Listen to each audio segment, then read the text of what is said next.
Eh bien, salut à tous, j'espère que vous allez bien. Bienvenue sur notre chaîne Science Health Focus, vous êtes le bienvenu. Et je suis ravi d'être parmi vous. Alors, après avoir fait le cours sur les limites et étudié les limites classiques, nous avons étudié les limites classiques. On a vu comment fonctionnent les limites. Alors, il est maintenant question de voir les exercices d'application. Comment peut-on appliquer le cours dans les exercices? C'est l'objectif de cette vidéo. Alors, si vous n'avez pas vu les cours sur les limites, alors je vous demande de regarder les cours sur les limites. Juste dans la playlist, vous allez regarder. Alors, et si vous n'êtes pas abonné ici à la chaîne, abonnez-vous et surtout, de ne jamais oublier de poser toutes vos questions dans les commentaires. Alors, sans plus tarder, on va donc commencer nos exercices d'application sur les limites. Alors, exercice d'application.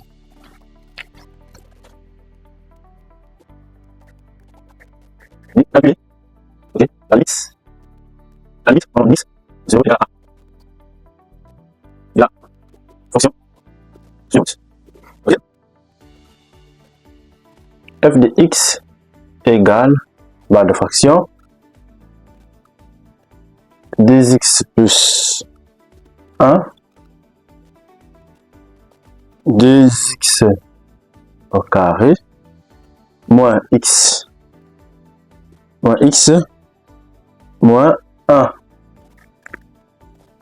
A égale A plus l'infini. A égale à 1 et A égale à moins 1 demi. Voilà.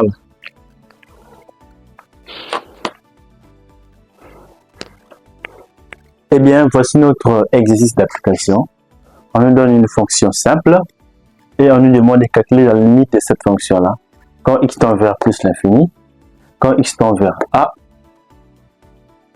quand x tend vers 1 et quand x tend vers 1 moins 1 demi. Alors, tour à tour, on va voir comment on va calculer en respectant bel et bien, on appelle ça comment les propriétés des limites. Ok? Alors, tout à l'heure, donc, on va donc corriger. Alors, on va commencer en x égale à plus l'infini. C'est bon? Alors, a égale à plus l'infini. Ok? J'ai la limite, ok, de la fonction f de x quand x tend vers plus l'infini égale. Voici comment on peut écrire simplement ce que la limite, on remplace la fonction comme ça, 2x plus 1, 2x au carré, moins x moins 1, quand x tend vers plus l'infini. Excusez, plus l'infini. Ok?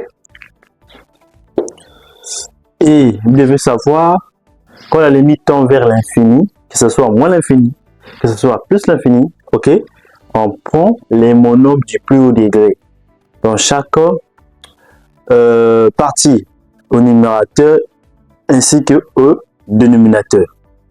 Donc ici, le monome le plus haut degré, c'est 2x.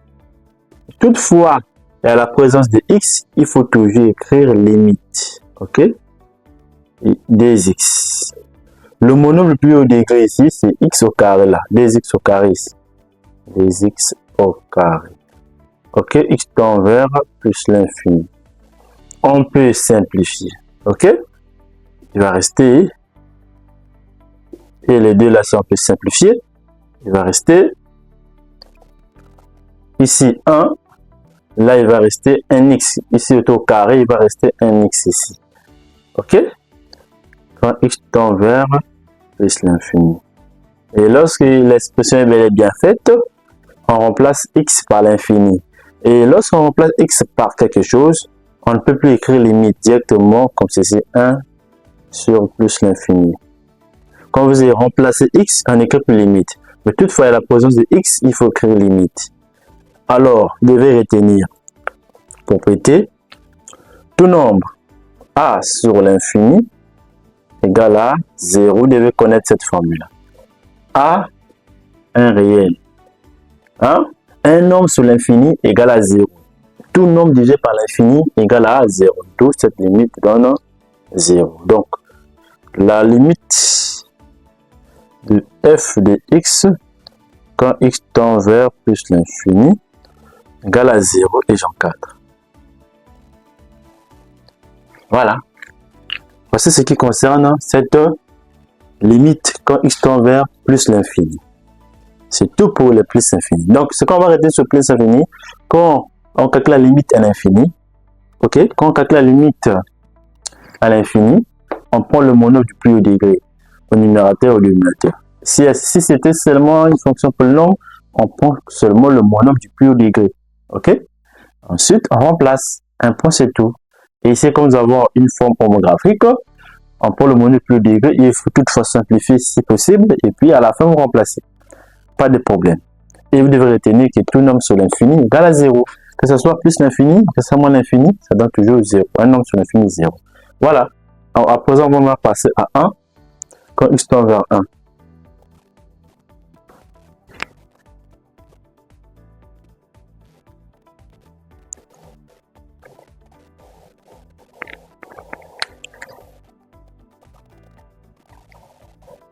Alors,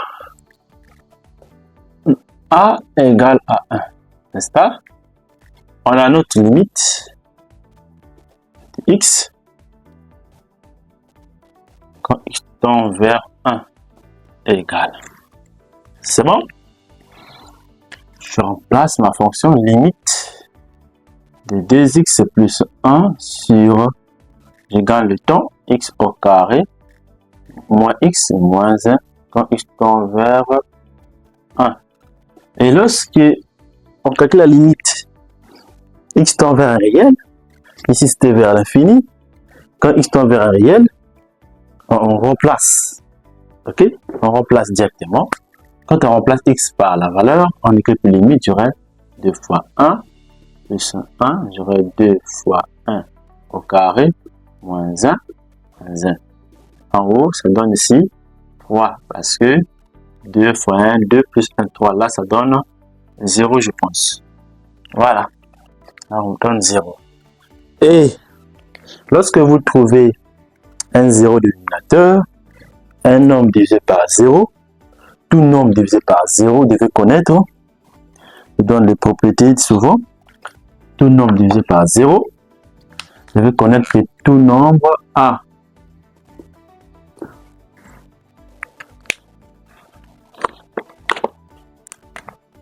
tout nombre divisé par 0, A sur plutôt A sur 0 égale à l'infini A élément de R étoile. Ok? Donc, tout nombre sur 0 égale à l'infini si A est un élément de R étoile. Lorsqu'on dit R étoile, ça veut dire que tout nombre sauf 0. Parce que si c'est 0 sur 0, c'est une forme indéterminée. N'importe quel nombre sauf 0 sur 0 divisé par 0, ça donne l'infini. D'accord? Donc ça veut dire que il faut voir le ça c'est moins l'infini soit plus infini. Mais il faut chercher le signe du 0. Hein, le signe du 0 là, est-ce que c'est 0 moins? Est-ce que c'est 0 plus? Ok? Ça prend dire signe du dénominateur.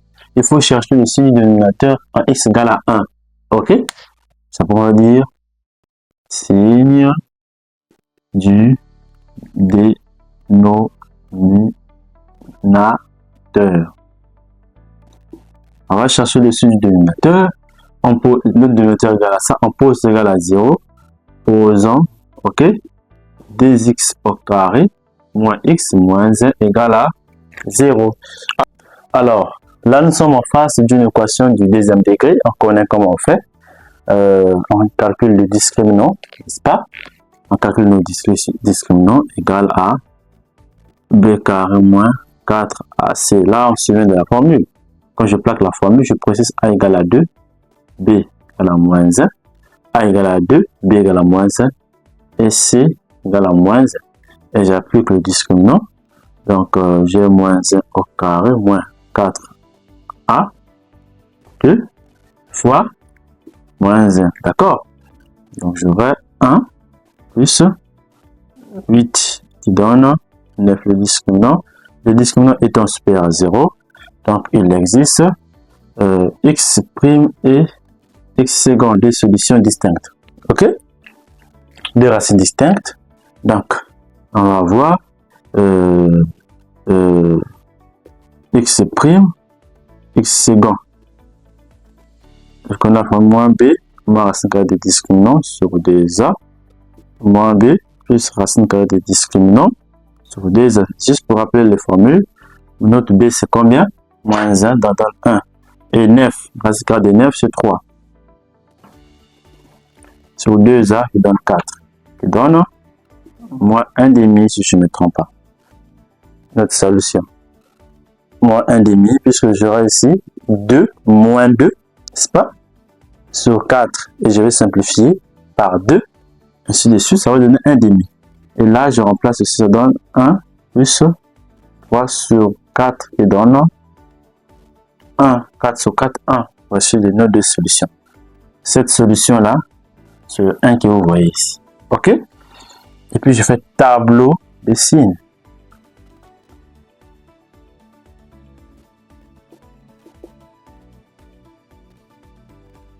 Tableau de signes.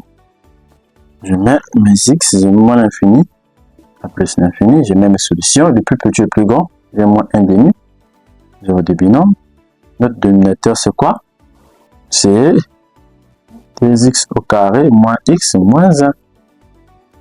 Et j'ai 1 ici, j'ai le binôme. N'est-ce pas? Voilà, le signe de A, c'est plus là. Plus, moins, plus. Alors, vous constatez que nous avons ici 1 à gauche et 1 à droite. Ok? 1 à gauche et 1 à droite. Du coup, on va calculer la limite ici de f de x quand x tend vers 1 à gauche égale. Ok, on va préciser à gauche.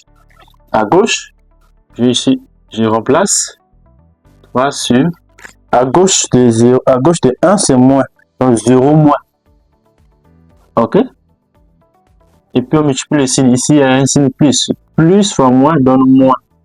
Et puis un nombre sur 0 vers l'infini. Comprenez? Et à droite, quand il tend vers 1, à droite égale. Donc ici, 1 à droite. Okay? Donc on va voir 3. À droite, c'est quel signe plus? Donc 0 plus.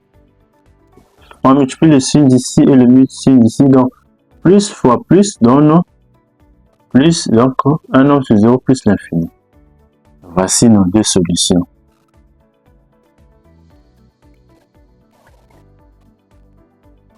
Voilà.